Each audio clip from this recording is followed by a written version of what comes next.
She had the opportunity to preach the gospel. I cannot believe that she would use that moment to speak a demonic message.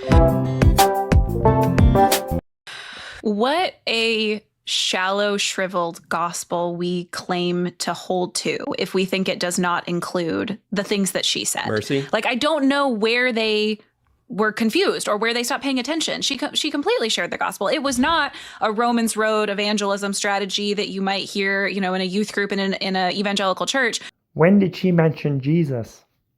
But it was a very clear proclamation that because of who God is and how God has extended hospitality and mercy to us, that then requires us to extend mercy and hospitality to others. What about sin?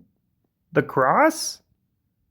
Jesus? That doesn't make sense. Nothing about her message makes sense without the basic truths of the gospel being a part of it. Those are some of the fruits of someone who has been saved by the gospel. The problem is you've linked all of this together with the gospel. You literally said this. She completely shared the gospel. Any Christian listening to this, just ask yourself this one question. If that was the only gospel I had ever heard, would I have heard what I needed to hear in order to be saved?